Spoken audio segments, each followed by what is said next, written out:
practice this is to go with a partner, start with no grips. And then for you, you're trying to get a grip on his sleeve or collar. And then your partner, just have him moving around trying to grab your pants. So say you grab my pants. So it's fast, man, don't wait, okay?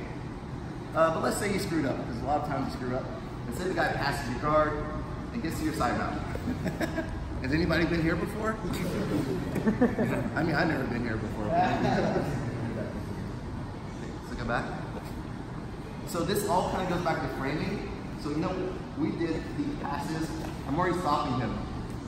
Let's say like you're tired or man, he's just strong. So I need to be preemptive in my framing. So my framing is my arm placement.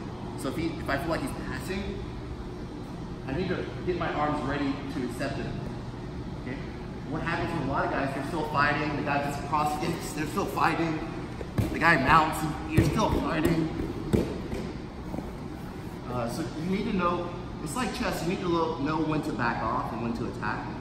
So in that case, if he's kind of passing, I feel like I can't maintain this, I need to switch my strategy. It's okay to switch your strategy. If something's not working, don't just keep trying to hammer it. Yeah. So just say he passes, I can't hold this. I want to get my arms blocking his cross face. You guys see? You guys over there, come over here. You too. So I want to get this arm ready, because I don't know if you guys have been cross-faced really bad, but you know, if you let them get here and crush your hand, it's hard to do anything, right? So I like to get my arms kind of blocking his shoulder and that bicep, try to cross-face. It's going to help a lot, okay? Once I'm here, I'm going to use my forearms to kind of raise him towards my head. You guys see how I'm doing that? I'm not doing a bench press. It's not about muscle or power or anything. I'm just using leverage. I'm using my elbows, my forearms to kind of support his weight. And now we're going to work on how to escape from the side. So traditionally, we always do like the shrimp out. You guys know the shrimp? Here. But if he follows me, it's kind of tough.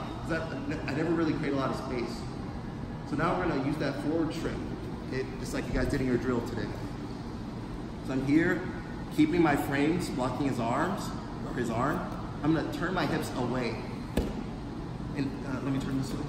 So look at my hips. When I do the regular shrimp, you see there's still connection between us. But look, when I do the forward shrimp, I'm turning my hip away. You see how there's space? My butt's kind of far away. So make sure you keep your frame in as you turn your hips away, okay? While I'm doing this, I'm trying to post the side of my foot onto the mat.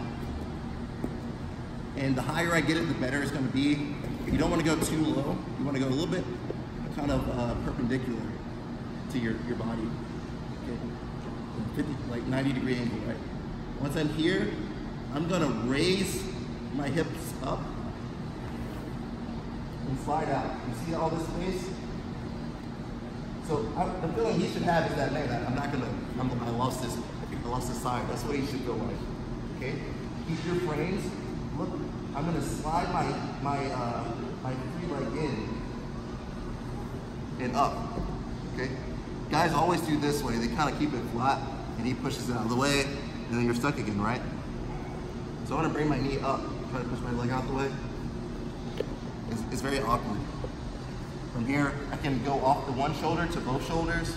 And look, I can bring my other knee in. If you guys like open guard, you can go to open guard. If you like closed guard, go to closed guard. Okay. So let's look at that again, because I've shown this move a lot, and even for my students in Sweden, they still kind of mess it up. But let's look at it again. So again, he's passing. I get my frames in. And guys, make sure you're on that shoulder. Sometimes I will go lower on the bicep if I feel like he's trying to crush me. So I'm here. I'm gonna turn my hips away from him. So it's like my back is turned away from him, but my arms stay in the same position. I'm posting my foot, the side of my foot on the floor. And look, when I do my forward shrimp, I need to cover a lot of distance. So if I do it kind of half-assed, it didn't really help me, right? So I really need to pull my hips out. Okay? While I'm doing that, I like to keep the near side leg up. Don't keep it down. I just want it out of the way for now, okay? So I turn my hips away, post on the floor, pull my hip out. From here, I'm still framing him, Now I'm gonna slide that near side leg in and up. Okay, from here, I can either keep pushing him away. I prefer a lasso because I can use that to push easy too. But if you guys, you don't have that mobility, just push them off and bring your knee up. Okay, so two alternatives. You're here, lasso. If you're like open guard, we kind of covered this last time, right? If you're like, what in the world is that? You can just bring your knee up. You can stay here or go to like a close guard. Okay, so this is one of those moves that seems very basic, but I can tell you that just getting this here and learning how to move your hip out, a lot of people, they don't turn their hip all the way over. They just kind of stop here. So I want to flip my hip so this thigh hits the mat. Okay, it's very explosive. All right, and then knee, near side knee comes in, push off the shoulders, lasso, or come under and re-guard. Okay, so guys, let's give this a try. Let's go, 1, 2, 3.